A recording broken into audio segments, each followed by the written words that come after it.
বাজারে গেছিলাম, কোনো মাছ পাইনি, শুধু চিতল মাছ পেয়েছি, আর ছোট মাছ ছিল আনিনি।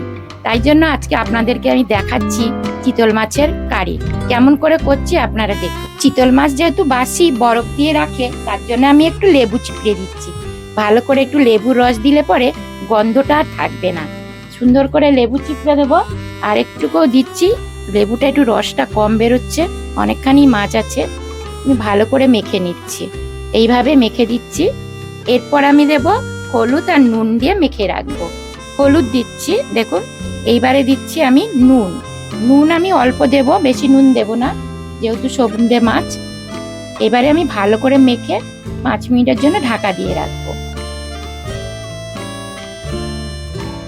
আমি একটা ননস্টিক কড়া নিয়ে নিয়েছি, এর মধ্যে আমি সর্ষের তেল দিয়ে দিচ্ছি। দেখুন, মাছগুলো ভেজে নেবো প্রথমে। দেখুন, তেল গরম হয়ে গেছে, আমি এর মধ্যে মাছ ছেড়ে দিচ্ছি এক এক করে। এভাবে মাছগুলো সাজিয়ে সাজিয়ে আমি ভেজে নেব। একদিকটা ভাজা হয়ে গেছে, আমি নাড়িয়ে দিচ্ছি। এই দেখুন, লাল লাল করে ভাজা হয়ে গেছে।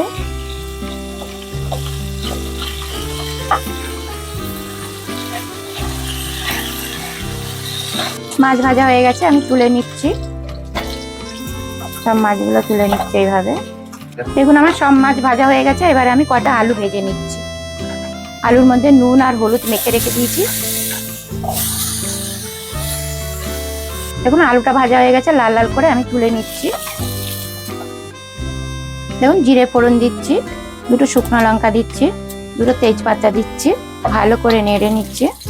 দেখুন, আমার মশলা ভাজা হয়ে গেছে। এর মধ্যে আমি দিচ্ছি রসুন, আমি থেতো করে রেখেছিলাম সেই রসুন দিচ্ছি। আদা থেতো করে রেখেছিলাম, সেই আদাটা দিচ্ছি আমি। দিয়ে ভালো করে একটু ভেজে ভেজে নিচ্ছি সাইডে। এত বড় কড়াই আছে, সাইডে ভাজলেও কোনো অসুবিধা নেই। আর এর মধ্যে দিয়ে দিচ্ছি পেঁয়াজ, আমি বেটে রেখেছিলাম, পেঁয়াজ দিয়ে দিচ্ছি। পেঁয়াজ, রসুন, আদা আমি ভালো করে কষিয়ে নিচ্ছি। দেখুন, আমার পেঁয়াজ ভাজা ভাজা হয়ে গেছে। এবারে আমি এক এক করে পেঁয়াজের ওপরে আমি মশলা দিয়ে থাকছি। প্রথমে দিচ্ছি আমি টমেটো বাটা, হলুদ দিলাম। এবারে দিচ্ছি লাল লঙ্কা, মানে লালও হবে আবার ঝালও হবে, জিরে গুঁড়ো। এবারে দিচ্ছি ধনে গুঁড়ো। এবারে দিচ্ছি স্বাদ মতো নুন। এবারে দিচ্ছি কাশ্মীরি লঙ্কা। ভালো করে আমি নেড়ে দিচ্ছি, কষিয়ে নেব। এবারে ভালো করে আমি এটা কষিয়ে নিচ্ছি, মানে কাঁচটা বাড়িয়ে দিলাম, কমিয়ে রেখেছিলাম। এবারে আমি বাটি ধোয়ার জল দিয়ে দিচ্ছি, যাতে মশলাটা না পুড়ে যায় বা ভালোভাবে কষে যায়।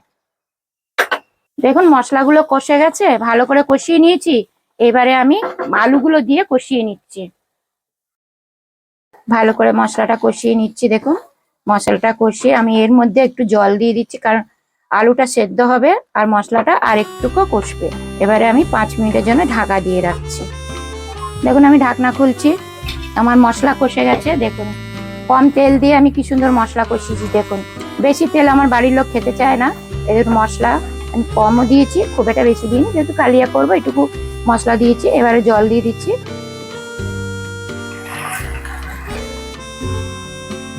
এখন ঝোল ফুটে উঠেছে, এবারে আমি মাছগুলো ছেড়ে দিচ্ছি। মাছগুলো দিয়ে আমি এবারে আর একটু ফুটিয়ে নেব ভালো করে।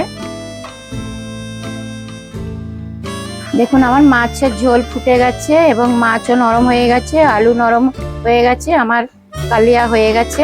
এবারে আমি শিলে বাটা গরম মশলা আমি দিয়ে দিচ্ছি। দেখুন, ভালো করে ছড়িয়ে শিলে বেটে নিয়েছি, আর দিয়ে দিচ্ছি কয়েকটা ধনে পাতা, ছড়িয়ে দিচ্ছি। দিয়ে আমি 5 মিনিটের জন্য ঢাকা দিয়ে রাখছি। এবারে আমি ঢাকনাটা খুলছি। দেখুন, এই দেখুন কত সুন্দর হয়েছে। এবারে আমি পরিবেশন করব। দেখুন, এবারে আমি ঢেলে নিচ্ছি, মাছ ভাজা থালার মধ্যেই ঢেলে নিচ্ছি।